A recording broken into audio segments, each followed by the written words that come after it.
Lalong tumitibay ngayon ang relasyon ni Chris Lawrence at Katrina Halili. Bagkus, nanliligaw na nga ito si Mr. B kay Miss B. At for sure, baka nga mauwi ito sa kasalan. Pero bago pala nangyari ang kanilang pagnanais na magkaayos, ay talaga namang marami ring pinagdaanan ang kanilang relasyon bilang co-parenting kay Katie.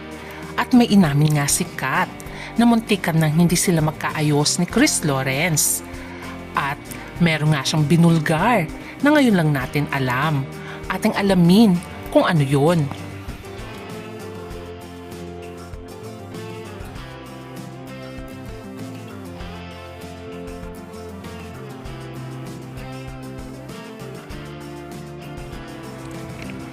Sa unti-unting pag-aayos ng relasyon ni Katrina Halili at Chris Lawrence at nanliligaw na nga si Chris kay Kat, ay marami ang naging masaya. Pero syempre ang next tanong, kailan kaya sasagutin ni Miss B si Mr. B? Kung ating babalikan ang nakaraan, dapat ay pakakasalan na nga ni Chris Lawrence itong si Katrina Halili. Kaya lang mismo si Kat ang umayaw dahil nakikita niyang hindi pa sila ready. At immature pa sila at the same time ay hindi pa financial stable talaga si Chris Lawrence dahil baguhan lang siya sa mundo ng music. Kaya naman umayaw si Kat sa alok ni Chris Lawrence. Kung ating babalikan ang old interviews ni Kat ay inamin niyang hindi niya tinanggap talaga ang proposal na kasal dahil pareho nga silang immature pa at kailangan pa ngang maging financial stable, especially si Chris. Panoorin ang old interviews ni Kat.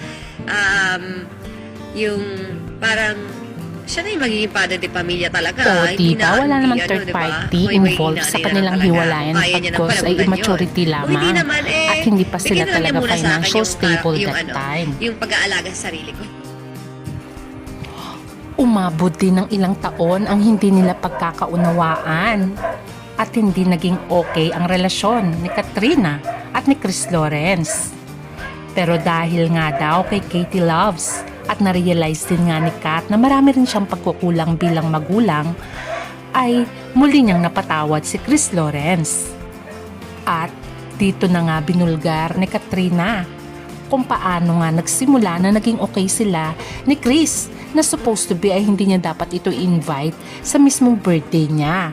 Kaya sabi nga destiny daw talaga ang gumawa ng paraan. Yun pala yung ano ng Panoorin ang universe. explanation Kasi ni diba, Kat. aksidente lang yun ang in-invite ko siya ha. I mean, hindi siya intentional. Dahil kay Katie guys, kumuha ako ng isa pang extra room. Kasi kung Hindi ako pala niya kukuha, dapat hindi ako i-invite makakakanta. itong si Chris dahil daw in-invite Katie, ko din si, kaya kumuha siya ng isang room. si Lyric. At in-invite na nga rin si Invite ko Lyric na rin si Chris para may makasama para siya si magpantay dun Katie. sa dalawa. At dun sila Kasi I'm mag-banding sure sa isang room. pupunta naman siya kasi Kasama hindi siya si mauuwi Katie, kasi Lyric anak naman at niya si yung kasama Chris. niya. Si Katie pa rin ang naging dahilan.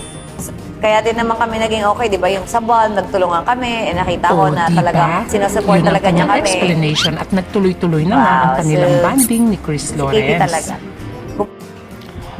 O diba, nakakatuwa dahil si Universe na nga daw ang gumawa ng paraan para magkaayos nga sila ni Chris Lawrence. Pero most of all, si Katie talaga ang dahilan nun. Tulad nga rin ng sinabi ni Chris Lawrence, bakit pa nga siya nagpapakahirap sa pagtatrabaho? Ay dahil sa kanyang pamilya, which is si Katrina at Katie. Yun daw ang dahilan kung bakit nagsisipag ang bawat magulang, especially ang tatay dahil siya nga ang padre de pamilya, ay para sa kinabukasan ng anak at para sa pamilya.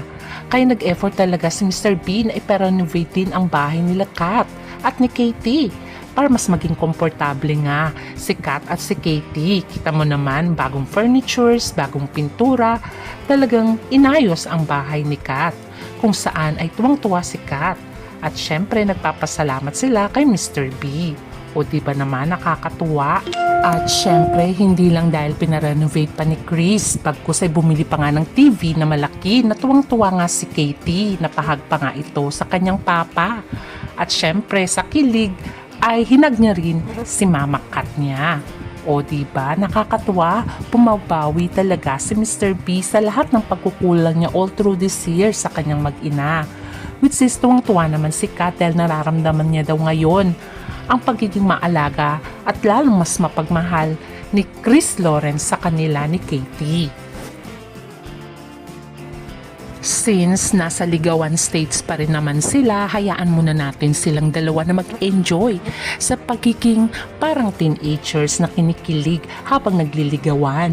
Syempre back to zero ang dalawang ito dahil matagal din silang nagkahiwalay.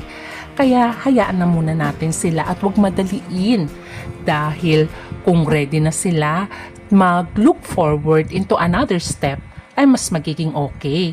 At wala namang magiging problema kung si Kat ang makakatuluyan niya.